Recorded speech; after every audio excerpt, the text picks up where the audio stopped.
Let us start with question 1, part 2. The amount of air present in a cylinder when a vacuum pump removes 1/4 of the air remaining in the cylinder at a time. आपको ये पता करना है कि ये जो set of numbers है, ये जो इस सिचुएशन से जो हमें सेट ऑफ नंबर्स जनरेट होने वाला है, will that form an AP और नॉट. ठीक है, तो अब let the amount of air present in a cylinder at a particular time be x.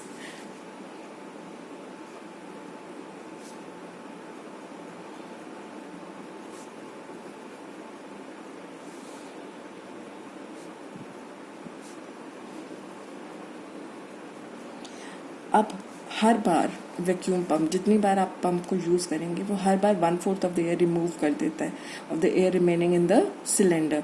ठीक है, तो जब आपने फर्स्ट टाइम पंप यूज किया, on first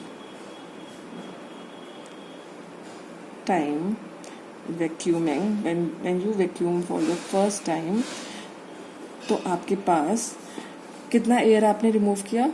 1/4 of x. Air removed is 1/4 of x. So what is the air remaining now? Air remaining in the cylinder is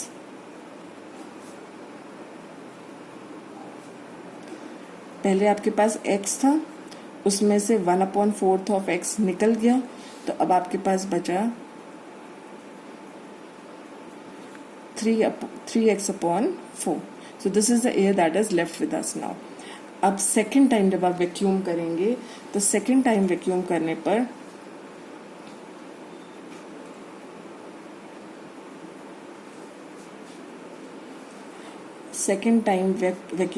पर आपके पास कितनी air बचेगी? सेकेंड टाइम वैक्यूम करने पर हमारे 1/4 of the air in the cylinder is remove. 1/4 of the air remaining in the cylinder. अब जब आपने फर्स्ट टाइम वैक्यूम कर दिया था, उसके बाद हमारे पास 3x/4 जो एयर थी वो रह गई थी सिलेंडर में. सेकेंड टाइम पंप करने पर वो 1/4 ऑफ दिस एयर 3x/4 को रिमूव कर देगा. ठीक है, I hope you are understanding what I mean. If you want me to explain again, देखो, अगर हम इनिशियली जब सिलेंडर में एयर अज्यूम कर रहे थे, तो the amount of air present in the cylinder was x. ठीक है, अब जब भी आप वैक्यूम पंप यूज करते हैं, vacuum pump her bar 1/4 of the air present in the cylinder को रिमूव कर देता है. अब 1/4 of the air present in the cylinder, air present in the cylinder was x, तो 1/4 ऑफ एक्स वॉज रिमूव्ड. अगर 1/4 of x remove कर दिया, तो अब हमारे पास कितनी एयर बची सिलेंडर में? पहले एक्स थी, उसमें से 1/4 ऑफ एक्स निकल गई, तो अब हमारे पास जो रिमेनिंग एयर है that is equal to 3x/4. ठीक है, this was after we use the pump for the first time. ठीक है, अब फिर हमने क्या किया? We use the vacuum for the second time. अब सेकेंड टाइम जब आप पंप को यूज कर रहे हैं, तो क्वेश्चन के according it will remove 1/4 of the air remaining in the cylinder. 1/4 of the air remaining in the cylinder is 3x/4 now, तो इट विल रिमूव 3x/16. अब 3x/16 इसने रिमूव कर दिया, तो what is the amount of air remaining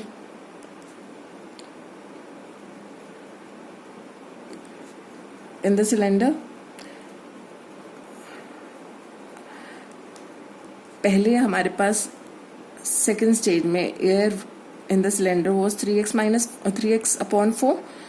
ठीक है, उसमें से हमने 3x/16 रिमूव कर दिया, तो अब हमारे पास जो एयर रिमेनिंग है वो है 4 और 16 का एलसीएम लिया 16, so you have 12x minus 3x. This is equal to 9x/16.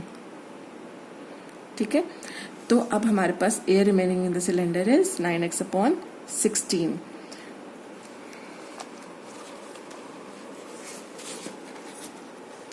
अब when you use the vacuum for the third time,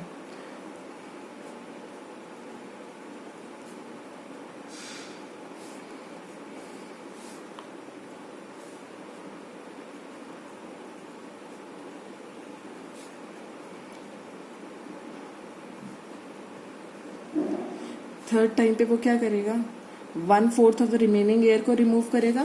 that means 1/4 of last हमारे पास रिमेनिंग एयर क्या थी, लास्ट हमारे पास रिमेनिंग एयर वॉज 9x/16. तो अब वो 1/4 of 9x/16 remove करेगा. So this is equal to 9x/64. If 9x/64 of the air is remove, तो हमारे पास अब कितनी एयर बच गई, तो air remaining is equal to, पहले हमारे पास कितनी एयर बची हुई थी, कितनी एयर थी रूम में जब हमने वैक्यूम यूज करा था, तो air remaining was 9x/16.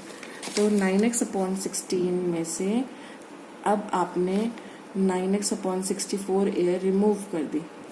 So how much is this, 16 and 64 का आपने एलसीएम लिया, that is 64. 4 9s are 36x minus 9x. So you have 27x/64. तो air remaining is now 27x/64. तो अब आपने ये ऑब्जर्व किया कि every time we remove air from the cylinder, जो हमारे पास अमाउंट ऑफ एयर बच रही है, इनिशियली इट वॉज x, फिर उसके बाद हमारी हुई थी 3/4x, है ना. अगर हम अपना पीछे देखें तो first time initially our air in the room was, air in the cylinder was x, then the remaining air after using the vacuum for the first time was 3x/4. जब हमने vacuum for the second time use किया, then the air remaining in the cylinder was 9x/16. तो आपने देखा कि third time पे आपके पास जो एयर रिमेनिंग थी दैट वॉज 9x/16. उसके बाद जब आपने यूज किया वैक्यूम को, तो it was 27x/64 and so on. अब हमारे पास ये एक सेट ऑफ नंबर्स जनरेट हुआ है. This is the air that is remaining in the cylinder after using the vacuum pump every time.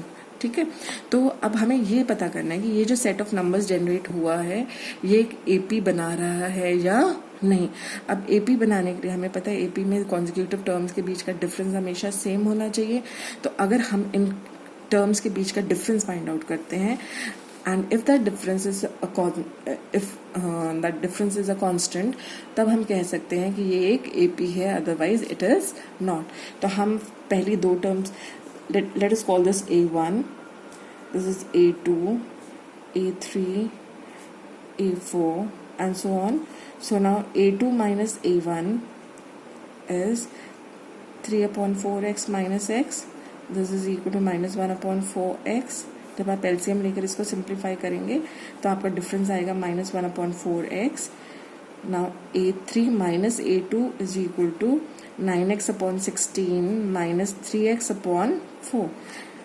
LCM ले लेते हैं, तो this 16, 9x minus 12x, this is equal to minus 3x/16.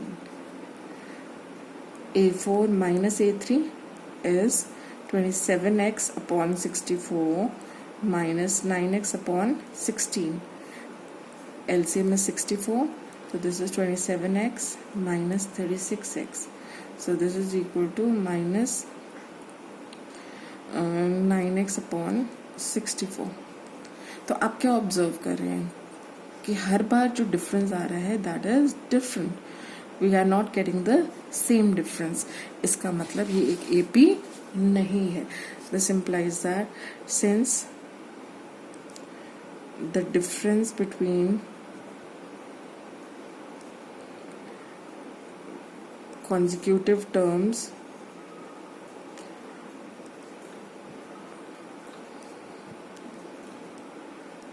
is not the same,